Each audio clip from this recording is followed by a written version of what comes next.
তারায় তারায় চর্চা খুব এখন। এই প্রথম আমি ফারাক্কা স্টেশন এত ফাঁকা দেখলাম, মানে একটাও লোক নেই। দেখো মানে আমি অবাক, মানে আমরা সবাই অবাক, মানে তখন রাত্রি 1:30 বাজে, একটাও লোক নেই। মানে আমরা ভাবছি যে আমরা কি ভুল জায়গায় চলে এসেছি না কি ব্যাপার, মানে প্রথমেই এরকম দেখেছি।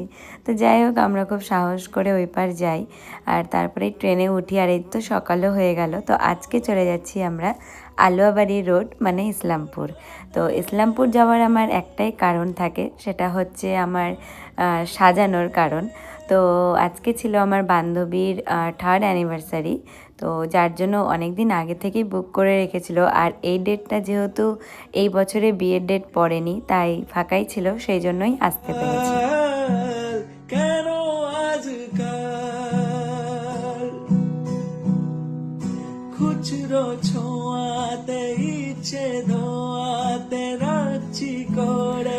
আর আমরা এখানে যেহেতু 6টা 6:30তেই ঢুকে যাই, তো ও ব্রেকফাস্টের জন্য ডাকছিল, তো আমাদের আর ইচ্ছে করছিল না যাওয়ার, তাই হোটেলের সামনেই আমরা একটু চা একটু পুরি খেয়ে নিই, আর তারপরে ঘুম দিই ভালো করে।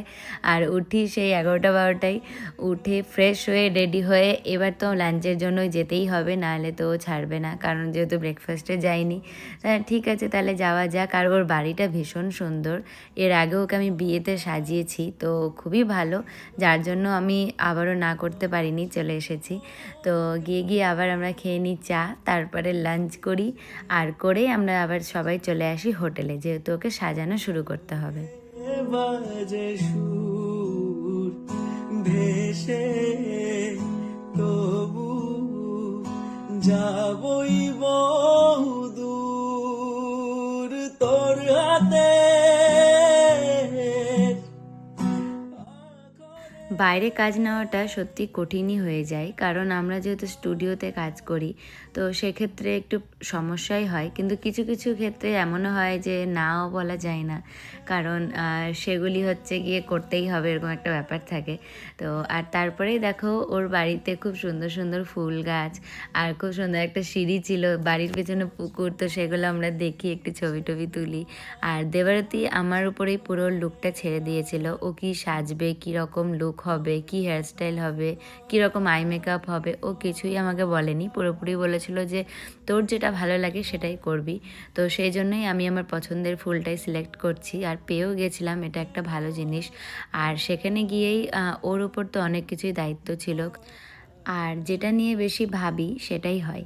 মানে ও যেটা ভাবছিল যে ডেকোরেশন ঠিকঠাক হলো কি না, আর সেটাই হয়েছে, যে গিয়ে দেখে যে ডেকোরেশনের যে কালারটা বলা হয়েছিল পেছনের কাপড়ের, সেই কালারটা পুরোপুরি অন্য দিয়ে দেওয়া হয়েছে। তো তারাও হয়তো ছবিতে বুঝতে পারেনি, কিন্তু সেখানে গিয়ে সামনে অন্য কালার মনে হচ্ছিল, তাই আবার সেটা বলা হয় এবং তারা চেঞ্জও করে দেয় খুব ভালোভাবে। তো সেটা নিয়ে আর কোনো সমস্যা হয়নি পরে। আর এই তো আমি সাজাবো, তাই একটু নিজেকে বারবার ভিডিওতে নিয়ে নিচ্ছিলাম, যে পরে ব্যস্ত হয়ে যাব। আর আমার মা এখানে শাড়ি প্লিট করা শুরু করে দিয়েছে, কারণ জানোই শাড়িটা তো মাই পরাবে। আর এই তো আমিও মেকআপ করছি, আর ও প্রথম থেকেই বললাম যে আমার উপরই সব ছেড়ে দিয়েছিল, আর ও এমনিও সবাই খুব লাইট মেকআপ পছন্দ করে, তো আমি সেটাই করছিলাম। আর মাঝখানে দেবারতীর বোন নিয়ে চলে আসে আমাদের জন্য চকলেট, তো বুঝতেই পারছো ভীষণ ভালো। এখানে আমি ওর হেয়ারস্টাইল মেকআপ কমপ্লিট করে দিয়েছি, আমার মা এখন শাড়িটা পরাবে, তো ততক্ষণ আমি বুনুর মেকআপটাও করে। খুচরো ছোঁয়াতে ইচ্ছে ধোয়াতে রাখছি করে আড়াল তোর নানান কথা আর আর এই ছিল ওর ফাইনাল লুক। কেমন লাগছে মেকআপ, হেয়ার, শাড়ি, ড্রেপিং সব কিছু তোমরা জানাবে যে সব কিছুই কেমন লাগছে। আর ও তো ভীষণ খুশি, ওকে দেখেই বুঝতে পারছো। আর ও মানে সাজানোর মাঝখানে মাঝখানে এত সুন্দর সুন্দর কমপ্লিমেন্ট দিচ্ছিল, মানে সেগুলো জাস্ট রেকর্ড করিনি শুধু, নাহলে তোমরা শুনতে তোমাদেরও ভালো লাগতো। আর আমার তো খুবই ভালো লাগছে, নিজের কাজের পর কেউ যদি এত ভালো ভালো মানে নাম করে, সেটা তো ভীষণ ভালো লাগে। আর ইসলামপুর গেলে আমার একটা জিনিস থাকে, যেটা আমার ছোটোবেলার বন্ধু বান্ধবীদের সাথে দেখা করার একটা চান্স থাকে। তো সেখানেও আমার অনেক ছোটোবেলার বন্ধু বান্ধবীরাও এসেছিলো, তাদের সাথে দেখা হয়, একসাথে গল্প হয়, তো মানে সেটার তো কোনো তুলনা হয় না, এত আনন্দ হয়। যাবই বহুদূর।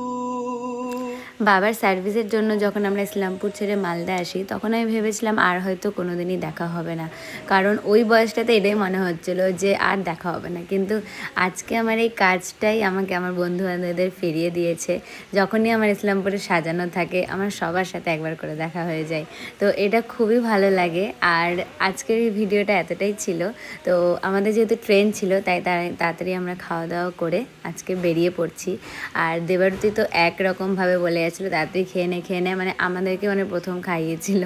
যাই হোক, তো খুব ভালো লাগলো, সারাদিনের এক্সপিরিয়েন্স অনেক ভালো। তো চলো দেখা হচ্ছে পরের আমার ভিডিওতে। নীরবতা আমার সন্ধে সকাল হয় মাতা।